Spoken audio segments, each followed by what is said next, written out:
I turned to acting and performance and expression, self-expression, to understand things about myself. The act of expression is healing.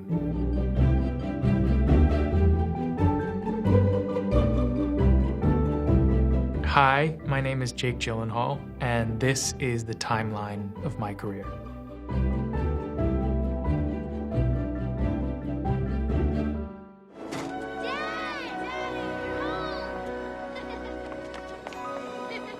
I'm not really sure how I decided to get into acting at such a young age. I think it was probably a mixture of the attention that I ended up getting through mimicry at the dinner table, mixed with knowing people in the movie industry and being a bit of a clown. I just sort of fell into it because it just brought me joy. I happened to be friends with the Crystal family. I don't know how it happened because I was pretty young, but I was asked if I wanted to audition for City Slickers. So I did, and then I was asked to fly to Billings, Montana to meet with Ron Underwood, the director of City Slickers. And I remember flying with my dad on a plane and getting to this cool hotel and being so excited, and then meeting with Mr. Underwood, and then while we were on our way to the airport being told that I got a part in this movie. I remember everybody being so sweet to me. There's a scene in the movie where I was showing everybody in between takes that I could dislocate my shoulder. Oh. Dan, come on. He's in the gifted program. And Billy Crystal said, oh, let's start the scene with that. That seems funny. So the whole scene starts with me popping my shoulder, double-jointed arm, which is still double-jointed. Doesn't feel as nice now, but it actually gave me a real insight into how movies and how, even I know it sounds absurd, but how creativity is found. You move with the thing that is most original, and at the time that was most original, and it really set a tone actually for how I've approached a lot of different things and scenes from there on out. To watch people like Bruno Kirby and Daniel Stern and Billy Crystal and watch them work and play. And it really had a deep effect on me. When you're a teenager, you think you can do anything, and you do. Your 20s are a blur. 30s, you raise your family, you make a little money, and you think to yourself, what happened to my 20s? Watching a great comedian give a monologue that has become a classic monologue at that age, again, was like a masterclass. That movie had a real indelible impact on me, and Billy Crystal signed a poster for me by the end of that, and he said, to Jake, thanks for letting me be in your first movie. Love, Billy. And I still have that poster to this day. Seems now that I even have to check with the station manager if I want to wipe my nose.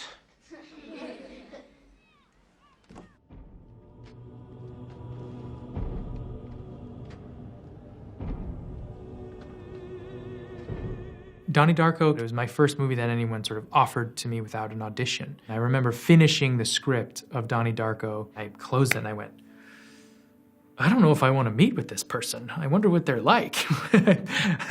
What's he gonna be like? Like in a dark cloak, like hiding in a corner? I didn't know. And so I sort of hesitantly went upstairs, and there was this totally unassuming, really lovely, very kind, just regular guy. And he was like, hey, let me play some of the music that I'm thinking about putting in the movie.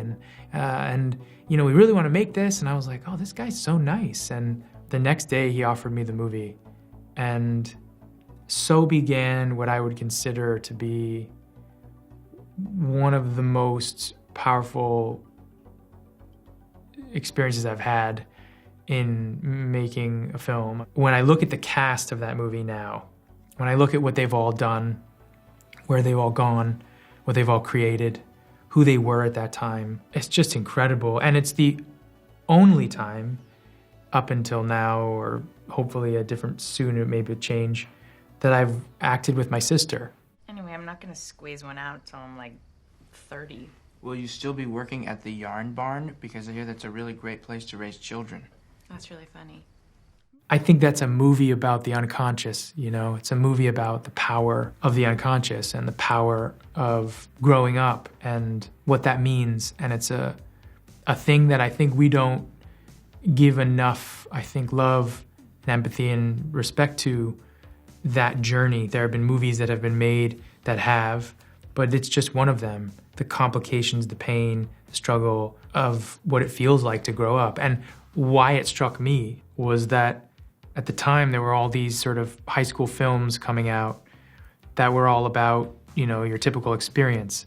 And this, to me, was an expression of adolescence that was far from typical and somehow really felt more true to me. 28 days, 6 hours, 42 minutes, 12 seconds.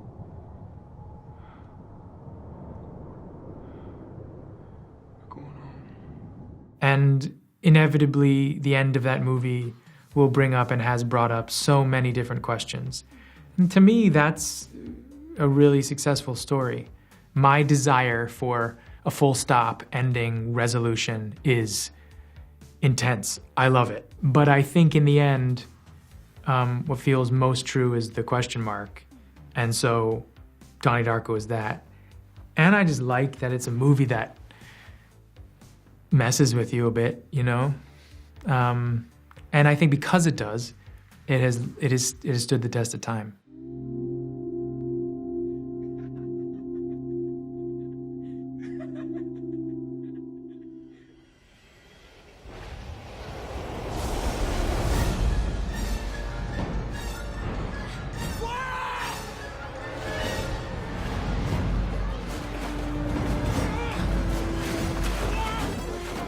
I loved making this movie. I made a lot of friends on this film that have been my friends now for, I guess, close to 20 years, you know. Roland saw me in a number of parts and he just said, you know, I think this guy's a talented guy and I wanted to be in the movie. One of the things I remember about that film, which is just, I think it defines movie making and being an actor in movies totally, is that we were filming in Montreal in the dead of winter. And Quebec winters are not for a slouch, you know? It was freezing.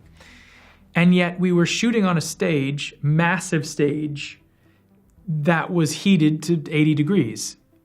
And then we were shooting in fake snow inside that stage, pretending like we were freezing cold. And that just sort of just encapsulates the absurdity of what movies are and how you desperately need your imagination in order to make these things work, you know? And also I think there are these great moments of the size that a movie can be.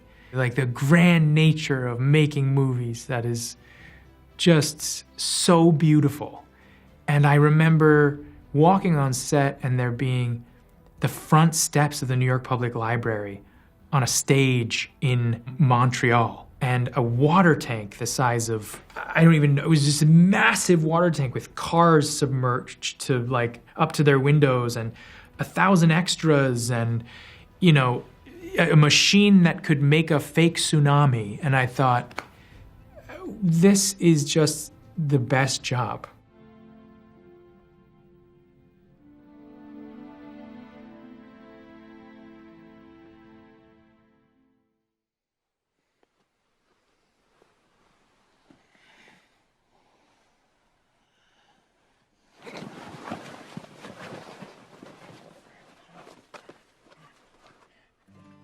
You know, the relationship, I think, between me and Heath while we were making this movie was something that was based on a profound love for a lot of people that we knew and were raised by in our lives, and a deep respect for their love and their relationship. I mean, one of the things I really remember about the process after the movie came out was Heath never wanting to make a joke, even as I think culturally there were many jokes being made about the movie or poking fun at and things like that.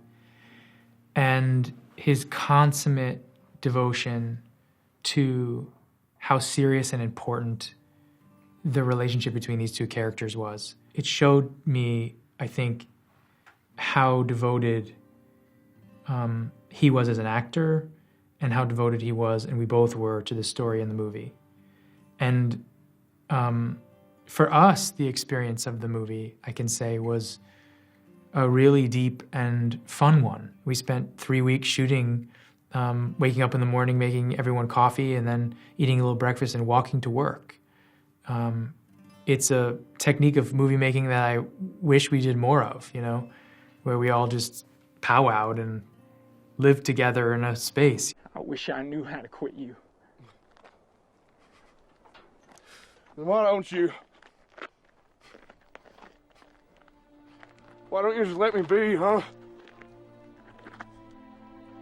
Because of you, Jack, that I'm like this.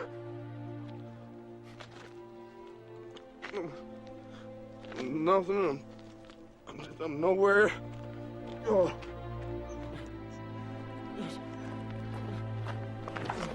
Get the fuck off me! There's so much to say about this movie. There's even more for me to say about my experience of it. There's even more for me to say about the reaction to it and what it meant and what happens when you realize, as a performer in particular, that something has nothing to do with you. That it is, a story has the power beyond anything that you think you have control over or part of. The story is the power. And when it goes out into the world, it becomes everyone else's. And so you have a short time with it, and that's my job and my honor to do, and then it is everyone else's, and it is no longer mine. And there is no film that I've ever done that has shown that to me more than Brokeback Mountain. There is a moment that I go back to a lot. Heath and I were at a Q&A at the Aero Theater in Los Angeles, and I remember us going to dinner while the movie was screening, and I remember us joking backstage, and I remember us kind of coming onto stage in a sort of humorous mode, you know, because we were just having fun with each other.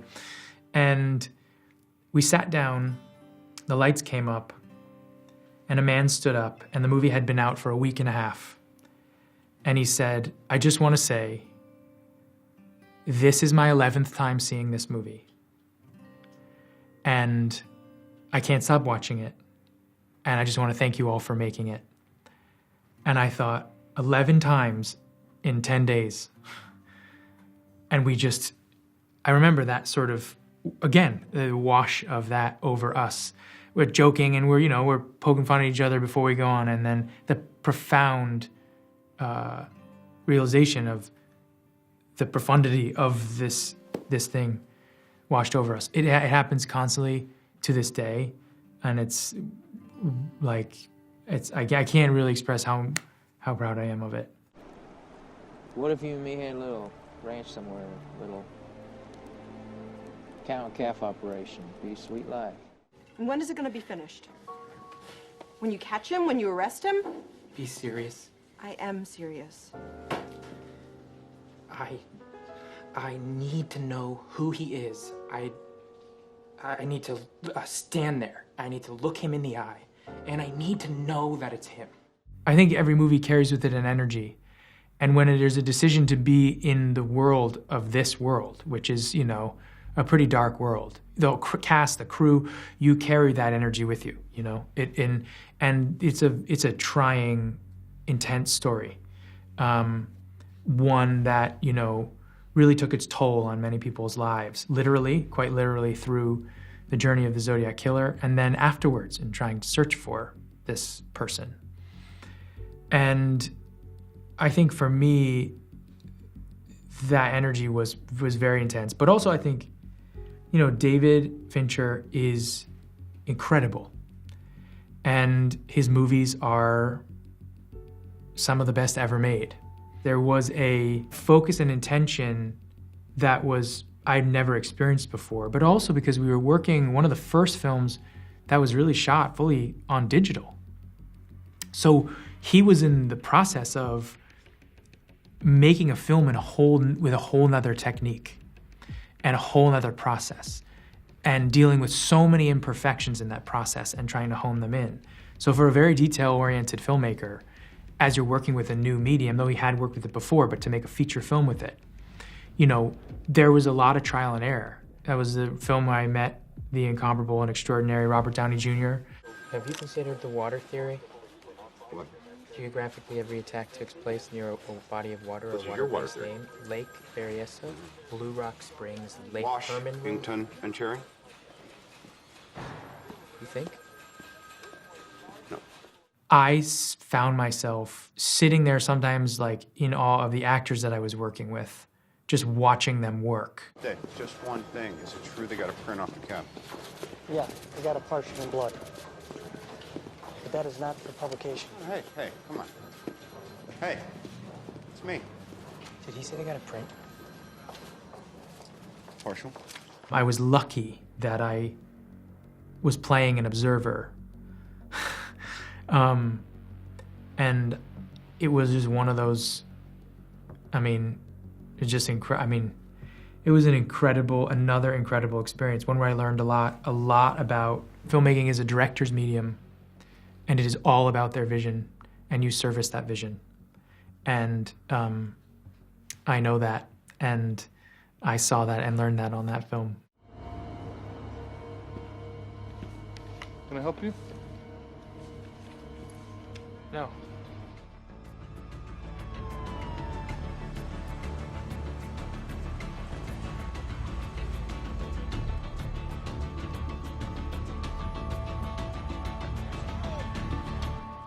There was sort of no escaping Louis Bloom in a lot of ways.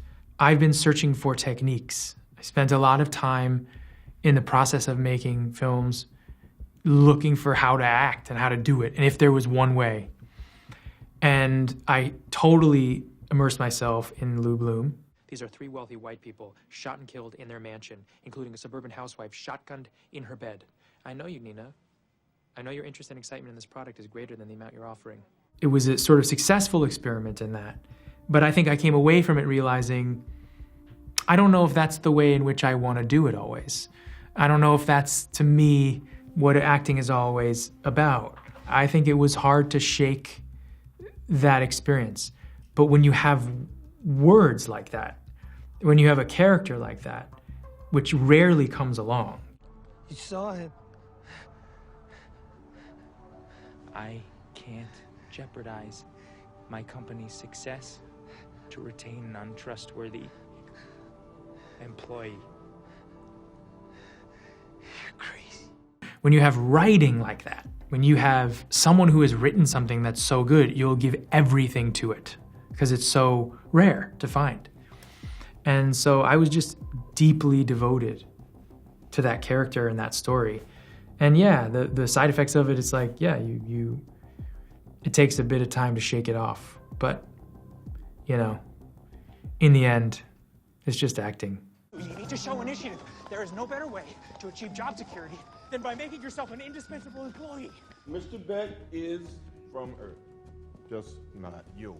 There are multiple realities, Peter. This is Earth, Dimension 616. I'm from Earth 833. I'm sorry, you're saying there's a multiverse? What was interesting when I went to Spider-Man Far From Home was that I'm pretty sure I was taking myself too seriously. In fact, I'm sure of it. I think I had really lost that sense of play and fun that I am, that sort of, that class clown that I talk about that found that idea of just popping a shoulder and making a funny face. It was such a cathartic thing to be able to throw out away all that seriousness and really become the actor that I think I've always wanted to be in a lot of ways.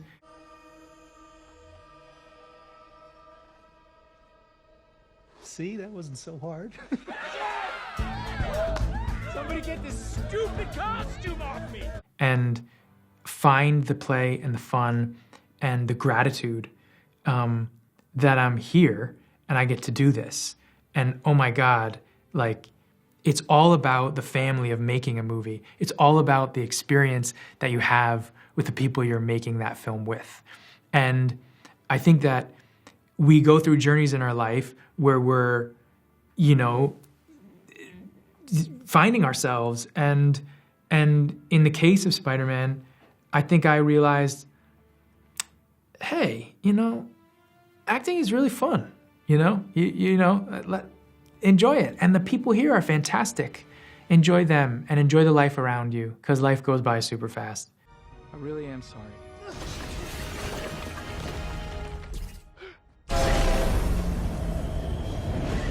What can I do you for, officer? Why are you closed? Oh, we're just doing a transfer in the back. It's procedure. You worried me for a second. I saw you talking to yourself in the mirror. Oh. Yeah, I was thinking about starting a savings account. Oh, nice. We got some great junior accounts. I'll let you in 20 minutes. You know what, though? Because if I could just get it done real quick, because I'm on the clock. Promise not to rob the place. What I find appealing is about the drive, the movement sometimes of a character. Are you active or are you passive a lot of times? What are you going towards? And I found that Danny Sharp was a character that sort of knew where he was going, was moving forward. And yeah, is wild and is his intentions are always good. His actions are, questionable in the bank robbery and in the, chase sequences and things like that. But I like how much he loves his brother. I loved that about the script from the beginning. I don't know if it's always been to my advantage, but I fall in love with story before I fall in love with character. And the character is the execution of that story. But really it's about the story and being in the world of the filmmaker. I didn't realize how small that ambulance was gonna be and how many sharp edges there were gonna be in it, but I kept thinking about how much I loved reading the script and how entertained I was when I did. So it's weirdly for me like much less about the character, even though we've talked about a lot of characters, than it is about the story. And if you go back, it's the stories that I'm always seduced by. And that's the thing that I love. And so when you ask me about the consistency of characters I choose, it's actually the variation of the stories that I look at more than the characters themselves. At this point, it's really about play, and it's really about enjoying the people that I'm with. There are so many incredible people who make movies. I'm gonna hope for the future of my career is just to be able to keep doing things I love. If these past few years have taught us anything, it's just to be with people you love, enjoy them, enjoy our time, and that's what I'm gonna do, or at least try to.